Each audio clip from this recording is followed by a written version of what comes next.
Sam, thanks for Yes, joining sir. us again here. Nice to see And you again. so this is on the Coast Guard sample exam. There's questions that state things like, "You're going northwest. What course are you traveling?" And so you're given a degree. So we came up with this reading, and here's the reading. Here, let me go back to the top. We talk about navigational compasses. Oh, whoops, let me share my screen. That would help. Okay, here we are. Here's the reading.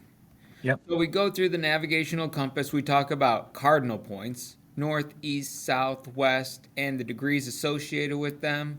Then we sure. talk about intercardinal compass points, northeast, southeast, southwest, northeast. And then we go one step further and talk about secondary intercardinal points, and we give the definitions and we give the degrees, and there's a lecture on it, and so how you can make sure to find the degrees associated with all these points.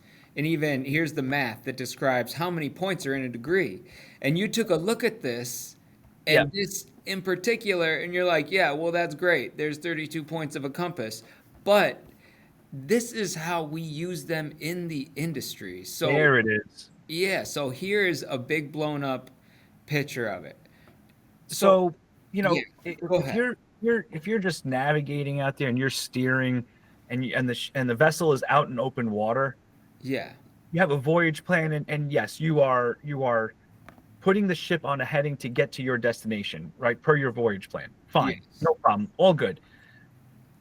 In reality, some of these cardinal points and intercardinal points are like very important textbook knowledge, but it's in reality when you're out there on a vessel, no one's going to be like, "Sir, I see one vessel south southwest."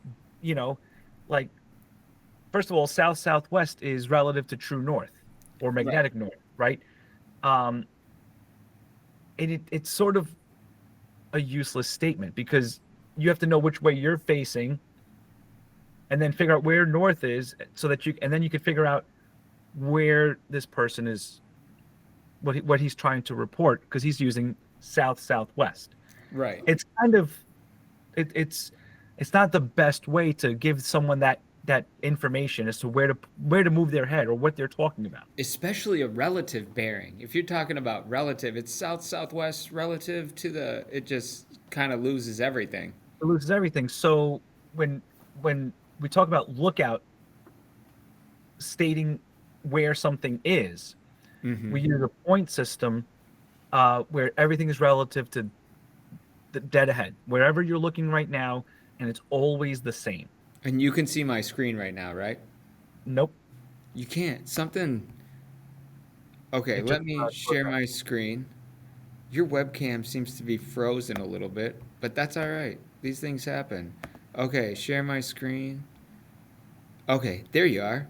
And Yep. now, and now can you see my screen?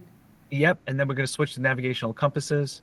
Here we are. This is the Yeah. image you're talking about. So this, if you break this up into the four major points, which is dead ahead, starboard bow, starboard beam, starboard quarter, well, and then dead astern, right? Right. Uh, then you could break up each one of those call them quarters into one, two, and three, and they're relative to dead ahead, right? So with 1 point being 11.25 degrees, it's kind of like, okay, that's how the math works out. Right. But you look at them as little slivers of a pie. Right. And if you say broad on the starboard bow, you know right away that's halfway between the beam and dead ahead. It's 45 degrees, which that's an easy number to remember, right? And that's straight on the bow, 45 degrees, starboard bow. You look 45 degrees, you kind of split the difference between the beam and the bow, and boom, that's where your eye goes. Right. And 1 point on the starboard bow is one little sliver towards the starboard bow. And Right. then 2 points on the starboard bow, well, two is half of that piece of pie.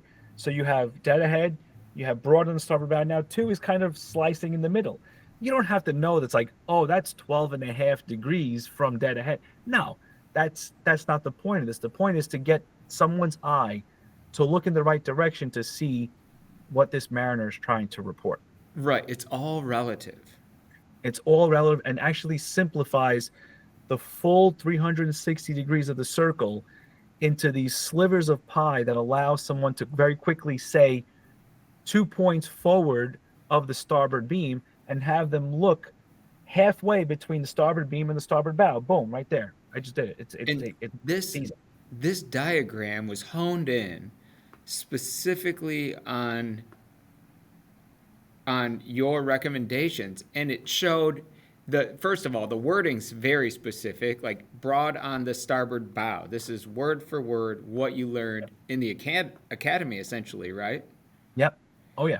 And then we only have the starboard half of Yeah, the so it ship. mirrors on the port half, and it gets really busy when you do the whole thing. But if whatever you see on the starboard side would be on the port side, and when you break it down, those cardinal points, intercardinal points, a secondary, Yeah. that's cool. But this is a much easier way to have someone very quickly use. Again, if someone watched the Helm Commands lecture, we use the word concise, Right. right? And we're trying to remove any errors in communicating. We're trying to keep things simple and Hmm. be efficient with our words, right? As a sailor, everything has as nomenclature has language you want to be able to quickly say, you know, bulkhead versus overhead versus deck versus hatch versus Right. you know everything has every words have a meaning, words have a purpose, and we're trying to use them quickly, efficiently, so that we remove errors and keep people safe. Showing some using the point system here rather than a compass heading, which Right. could just really confuse people. You're not trying to do gotcha Right. things. There's We true want, bearings, there's compass bearings, but when you're a lookout, you're reporting relative bearings. It's broad on the starboard bow. It yeah. Now, is. when you say relative bearings, I would say Mhm. use the point system, Right. right? Because relative bearings would be like, you know, 270 relative, which would mean west, or you could just say broad on It, the port beam. right. It's already confusing, just like with Yeah, that little bit. yeah, So this is how the point system is practical. You say yep, it's dead ahead. right. Rather than saying 309 degrees relative, which is probably what, real quick, maybe 3 points forward of the port beam, Right. something like that. Right. Um, Because the port beam is the 270 and a couple up from there. So, yeah, 315 would be northwest or broad on the port bow, right. right? Broad on the port bow. So rather than worrying about the numbers and remembering the intercardinal and secondary all these, Right. just keep it simple, Right. right? You have the dead ahead, broad on the starboard bow, on the starboard beam, broad on the starboard quarter, and each point is one sliver towards that main, Right. the main point, right? It's broken down into 4 points essentially. So it's 3 points in between your like north Yep. and northeast. Yep. Northeast And would each be point is one four. one closer. So like if you look at the starboard beam as a relative example, 1 point forward of or 1 point abaft of is just a little bit forward. It's only 1 point forward of or 1 point abaft of. Right. And if it's 1 point on the starboard bow, well, it's only 1 point towards the starboard bow. Right. 3 points towards the starboard bow, or 3 points on the starboard bow is 3 points, which is almost a quarter of that pie, right? 3 points closer. So it's basically almost on the starboard bow, not barely on the starboard bow. It's completely different, Right.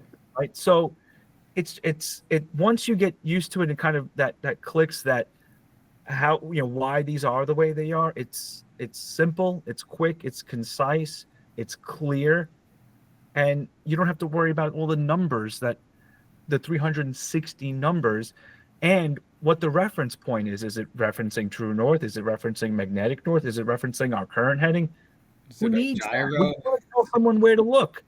Right. You say broad on the starboard bow. Boom. There you are. I know It's where to on the go. starboard beam. Boom, You know, right there. 2 points abaft the port beam. Okay, I'm going to look at the port beam, go 2 points abaft. Oh, there it is. That's what the guy's talking about. Took me no time. No time. No So, time. so this is the practical usage. I get up there and yammer on about here's all the numbers and here's how you figure it out. Here's why it's 11.25 degrees per point from north and all these things. But really, what it comes down to is you're a lookout and you use this point system as a quick, concise way to convey a bearing of an object that you cite Exactly. Exactly. Because relative to the bow. and why is this important, right? Think about the rules of the road, right? Early acquisition of a target to recognize whether risk of collision exists, right? You want to be able to, as a lookout, check the radar, right? What if your radar isn't operating up to its fullest capacity? You Right. you can't have your head buried in an ectus and expect that all ships or all targets are going to be displaying an AIS. You can't expect that your radar is working perfectly. It's working perfectly until the minute it's not. Magnetrons go bad, power fluctuations. You might have filters set wrong where it's filtering out actual returns. The human eye is still the most important piece of the puzzle when maintaining a safe watch. And rules of the road, your vessel underway, moving, there's other vessels underway, moving in open water, and we want to avoid collision. But avoiding collision doesn't happen in the last minute before collision. It starts at the first acquisition of a target. Right. And that happens early with a lookout, finding something, and then you could start to use your resources to double check. Do I see that target on my radar? Is that the target? Does risk of collision exist? Do I have to change heading? You can't start any of those conversations if you can't see where the target is. Right. So you have somebody broad on your starboard bow, and then a minute later they're broad on your starboard bow and closer. A minute later they're broad on your starboard bow and closer. They'll be brought on the starboard bow all the way till the time of impact. Yeah, they're gonna hit you broad on the starboard bow. That's where they're going to hit you. Because yeah, steady bearing and decreasing range, or constant bearing. Decreasing range. Yep. They'll be there all the way to the scene of the crime. Yeah. So that's really, I mean, that puts this point system as it relates to relative bearings right where it should be. It's not real complicated. It's just it's Nope, we meant don't to be want simple. Nice There's a and lot of concise. other things to worry about that are complicated, right? And Right. and I mean, everything's important, right? If any one part of this system breaks down, you're putting yourself at risk of collision. You're putting at risk safety of life at sea. Yeah. So yeah, keep it simple, man. Well, excellent. We'll see you on the next one. Thanks, Sam. Bring it on. See ya. See ya.